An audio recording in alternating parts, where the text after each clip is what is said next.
Dávila y maquinaria mediática que desarma la justicia. En los días previos al fallo del juicio contra Álvaro Uribe Vélez, cuando todo debería centrar la serenidad institucional de una figura ha irrumpido con fuerza en el debate público no como analista imparcial, sino como actriz política dentro de una operación mediática de alto impacto. Vicky Dávila, precandidata a la presidencia y excolumnista de Semana, afirmó sin titubeos: si lo condenan, es sin pruebas. Una frase contundente, categórica a veredicto, al ser examinada con detenimiento, revela mucho más sobre la estrategia de deslegitimación del sistema de justicia que sobre el fondo del caso. Lo preocupante no es que Dávila tenga una opinión. Es que su opinión se presenta como una verdad incuestionable, envuelta en el prestigio de una trayectoria periodística, cuando en realidad es parte de una narrativa orquestada que busca, antes de que se conozca el fallo, neutralizar su legitimidad. Porque si el veredicto es condenatorio, ya se ha sembrado la duda, fue sin pruebas. Y si es absolutorio, como la única decisión justa. En ambos escenarios, el sistema judicial pierde, porque no se juzga el caso, se manipula la percepción. Y no está sola. Dávila no habla desde el vacío. Habla desde el corazón de una de las maquinarias mediáticas más influyentes de Colombia. Semana, el mismo medio que publicó como titular principal, sin crítica ni contexto, un fragmento de la carta del hijo de Uribe: mi padre ya es inocente. Un titular que no informa, que no analiza, que declara el veredicto antes de tiempo, que convierte una declaración familiar, emocional, en una noticia de primera plana. ¿Es periodismo? No. Es propaganda disfrazada de información. Este no es un hecho aislado. Es parte de un patrón claro. Cuando el poder uribista está en jaque, los medios aliados no defienden con argumentos jurídicos, sino con narrativas de victimización. Y Dávila, con su experiencia en Semana y su aspiración presidencial, se convierte en una voz legitimadora de esa narrativa. No es casual que haya escogido este momento para intervenir. No es un análisis espontáneo. Es una jugada política perfectamente calculada, destinada a influir no solo en la opinión pública, sino en el clima institucional que rodea al proceso. Su mensaje es simple: no se necesita ser uribista para ser objetivo. Se necesita ser objetivo. Una frase que suena razonable, pero que esconde una falacia. Porque no se puede hablar de objetividad mientras se niegan las pruebas existentes. No se puede exigir imparcialidad mientras se descalifica a la jueza Sandra Liliana Heredia como hostil, sin definir qué significa eso. ¿Es hostil que un juez exija pruebas? ¿Es hostil que una fiscal presente evidencia? ¿Es hostil que el sistema funcione? La hostilidad que denuncia Dávila no es un concepto jurídico. Es una estrategia de desgaste. Es el mismo lenguaje usado históricamente por el uribismo cada vez que un juez investiga a uno de sus líderes: persecución política, jueces parciales, fiscalía manipulada. Un discurso que no busca defender al acusado con hechos, sino destruir la credibilidad de quienes lo investigan. Y en este punto, su intervención adquiere una dimensión aún más grave. No solo cuestiona el proceso, sino que lo politiza hasta convertirlo en un campo de batalla ideológico. Ella misma lo reconoce: esto va a repercutir inmensamente en la campaña política. O sea, no está hablando de justicia. Está hablando de poder, elecciones, 2026. Y al hacerlo, reduce un proceso penal a una pieza del ajedrez político. Como si el veredicto no debiera basarse en el Código Penal, sino en sus consecuencias electorales. Pero lo más inquietante es su afirmación de que Uribe ha puesto la cara, como si eso lo eximiera de responsabilidad. Como si el hecho de asistir a un juicio fuera un acto heroico, y no una obligación de cualquier ciudadano acusado. Mientras lo dice, omite que Uribe ha tenido todos los privilegios del poder: acceso a los mejores abogados, cobertura mediática masiva, apoyo político y económico, y décadas de impunidad frente a otras investigaciones. ¿Dónde estuvo esa valentía cuando se archivaron casos por prescripción, cuando se manipularon testigos, cuando se presionó a jueces? Además, contrasta esa supuesta valentía con la de otros funcionarios, mencionando a Carlos Ramón González como alguien que escapó. Pero no ofrece pruebas de fuga. No detalla el caso. Solo lanza una acusación, sin juicio, sin proceso, sin derecho a la defensa. Ironía brutal, ella critica un proceso por falta de pruebas, mientras hace acusaciones sin ninguna. Y luego, el golpe final, señala directamente al presidente Gustavo Petro como cómplice de una supuesta persecución contra Uribe. Lo acusa de ser aliado político del sector que quiere condenado a Uribe y de premiar a uno de los persecutores al nombrar ministro de Justicia a un funcionario que, según ella, busca liberar narcos. Nuevamente, no hay pruebas, solo consignas, solo narrativas, solo la repetición de una guerra de palabras que nada tiene que ver con el caso concreto de soborno a testigos y fraude procesal. Aquí es donde el papel de Semana se vuelve crucial. No es un medio neutral, es un actor político con una agenda clara. Y su cobertura del juicio lo demuestra. No ha publicado series de investigación sobre las pruebas. No ha contrastado los testimonios. No ha analizado las interceptaciones. Ha dado voz, sin contrapunto, a la defensa. Ha titulado con frases familiares. Ha presentado a Uribe como víctima, a la justicia como verdugo. Y ahora, con Dávila, su excolumnista, ahora precandidata, repitiendo esos mismos mensajes en redes sociales y entrevistas, se completa el círculo. El medio forma a la vocera amplifica el mensaje, y el mensaje desarma la justicia. Este fenómeno no es nuevo. Es parte de una estrategia de largo aliento del uribismo. Cuando no se puede ganar en los tribunales, se gana en la percepción. Cuando las pruebas son difíciles de negar, se ataca al sistema que las produce. Y cuando un juez se atreve a juzgar al poder, se le rodea simbólicamente, se le cuestiona, se le presiona, se le convierte en enemigo. Por eso, la frase "si lo condenan" es sin pruebas no es una opinión. Es una advertencia. Es un mensaje a la jueza: tu decisión no será vista como jurídica, sino como política. Es una forma de coacción encubierta, más eficaz porque viene envuelta en el lenguaje de la razón, del periodismo, de la objetividad. Y si este tipo de intervenciones se normalizan, si medios como Semana y figuras como Dávila siguen usando su influencia para imponer narrativas antes del fallo, entonces el Estado de Derecho en Colombia estará en peligro. Porque la justicia no puede depender de los titulares de prensa, ni de las campañas en redes, ni de las aspiraciones presidenciales de quienes hablan. La jueza Heredia no debe decidir basada en lo que diga Semana, en lo que tuitee Dávila o en lo que teman los políticos. Debe decidir con base en las pruebas, el derecho y la conciencia. Y si lo hace, independientemente del resultado, habrá un ganador, la democracia. Pero si cede, aunque sea mínimamente, al peso de esta maquinaria mediática, entonces no solo caerá un expresidente o se absolverá un acusado. Caerá la confianza en la justicia. Y una sociedad sin confianza en sus jueces es una sociedad sin futuro.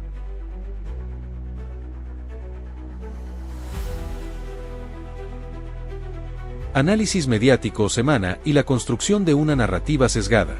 Cuando se habla del papel de los medios en procesos judiciales de alto impacto político, no se puede ignorar el caso de Revista Semana en el juicio contra Álvaro Uribe Vélez. No se trata de un medio neutral, ni de un observador pasivo del acontecer nacional. Semana es, sin duda, uno de los actores centrales en la construcción de la narrativa uribista, y su cobertura del caso Uribe no ha sido una excepción.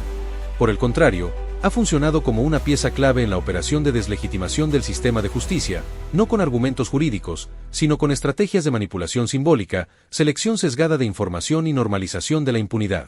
El ejemplo más evidente y preocupante de esta campaña mediática fue el titular publicado en su portal web: "Mi padre ya es inocente", una frase tomada textualmente de la carta que Jerónimo Uribe, hijo del expresidente, dirigió a la jueza Sandra Liliana Heredia. Que un medio de comunicación de masas, con alcance nacional y reconocimiento internacional, convierta una declaración familiar, emocional y carente de fundamento jurídico en un titular de primera plana, no es periodismo.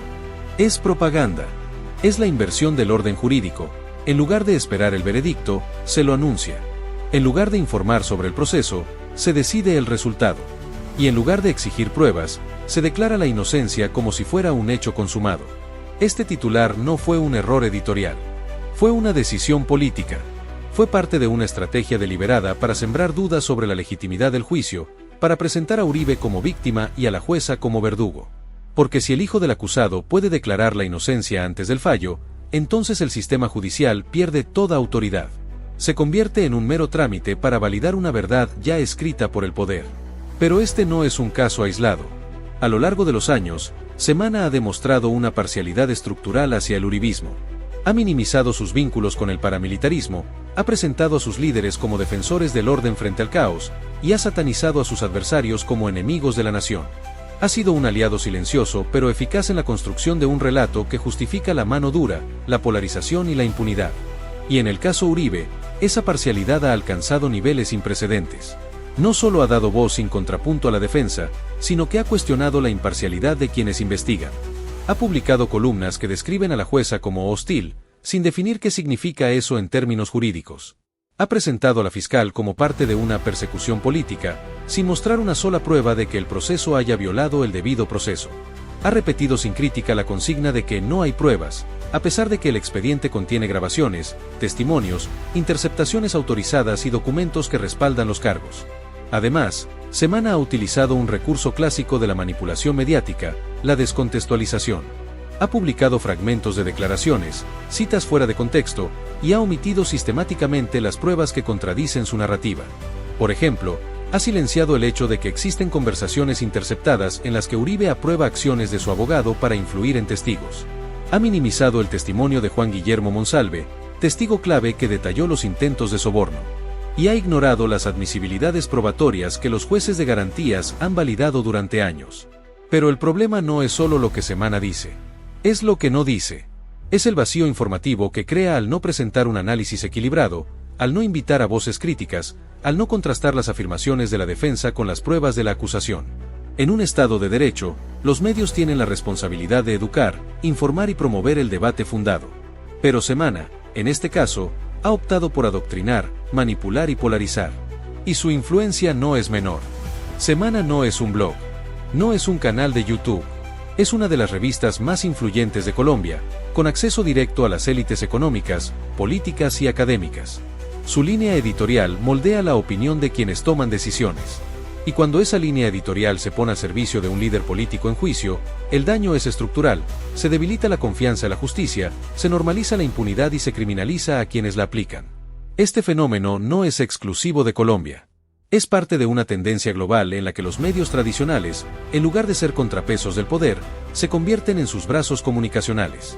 Desde Fox News en Estados Unidos hasta Clarín en Argentina, pasando por El Mundo en España, hay un patrón claro. Cuando el poder está en jaque, los medios aliados no defienden con argumentos, sino con narrativas. Y en ese contexto, el papel de Semana en el caso Uribe es un modelo de cómo se desarma la justicia con palabras. No con balas, no con golpes, sino con titulares, columnas, entrevistas y silencios estratégicos. Porque si se logra que la gente crea que no hay pruebas, aunque las haya, si se logra que piensen que la jueza es hostil, aunque solo esté haciendo su trabajo, entonces el sistema ya ha perdido.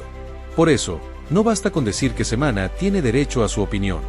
El derecho a la libertad de expresión no incluye el derecho a manipular masivamente la percepción pública en un momento clave para la democracia. Y cuando un medio utiliza su poder para interferir en un proceso judicial, no está ejerciendo periodismo, está cometiendo un acto de injerencia institucional. La pregunta que queda es clara. ¿Hasta cuándo permitiremos que los medios decidan los veredictos antes de que los jueces lo hagan?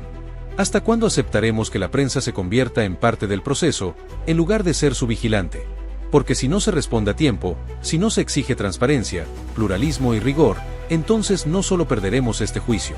Perderemos la posibilidad de que en Colombia la justicia sea justicia, y no una batalla de narrativas.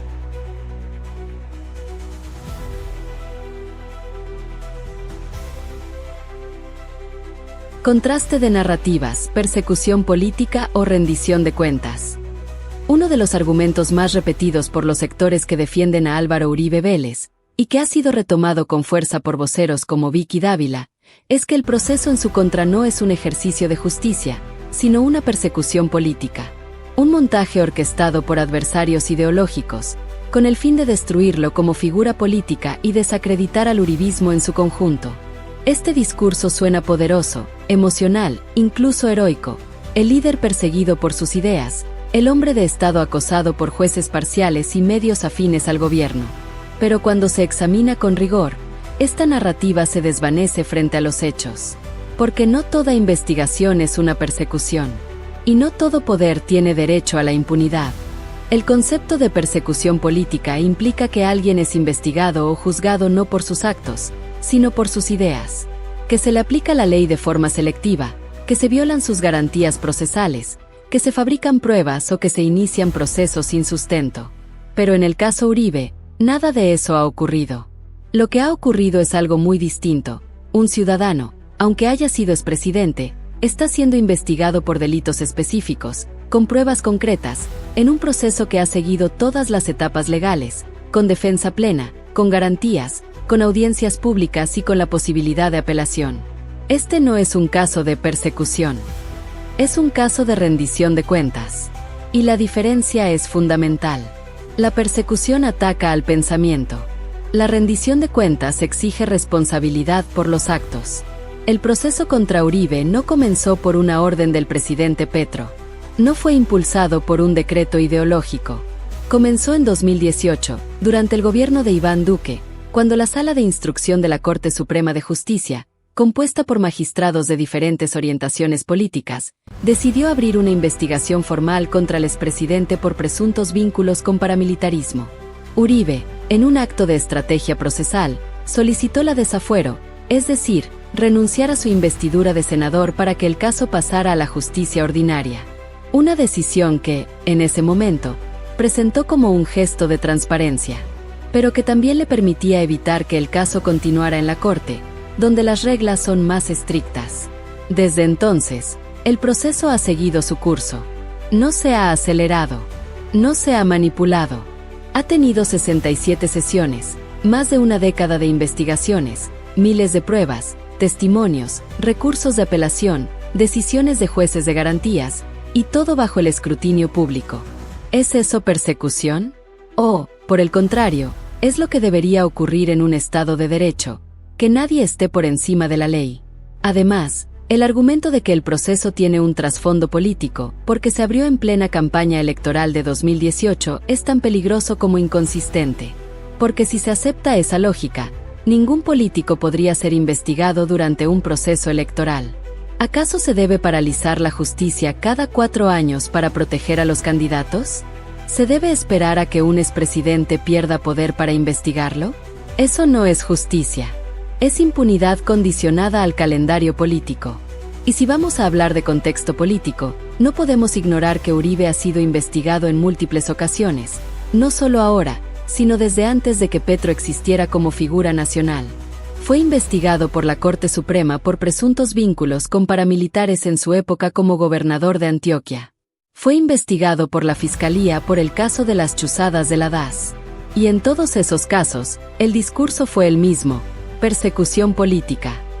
Pero nunca se demostró que esas investigaciones fueran ilegales, ni que violaran garantías, ni que carecieran de sustento. En cambio, en este caso, sí hay sustento. Hay pruebas. Y no son pruebas fabricadas. Son pruebas recopiladas por la Fiscalía, validadas por jueces de control de garantías, producto de interceptaciones telefónicas autorizadas, de testimonios directos, de grabaciones y de documentos oficiales. Uno de los momentos más reveladores del proceso fue la grabación en la que Uribe aprueba las acciones de su abogado para influir en testigos. No dice, no lo hagas. No dice, eso es ilegal. Dice, bien hecho. O algo similar. Aprueba. Valida. Felicita. Y aunque no haya una carta firmada por él diciendo soborna al testigo, el contexto, las palabras, las acciones posteriores, todo converge en una sola dirección. Él estaba al tanto. Pero la defensa insiste. Fue el abogado. Uribe no sabía. Como si un expresidente, con décadas de experiencia política, contratara a un abogado para cometer actos ilícitos sin su conocimiento. Como si el abogado actuara por iniciativa propia, con dinero de su propio bolsillo, arriesgando su licencia.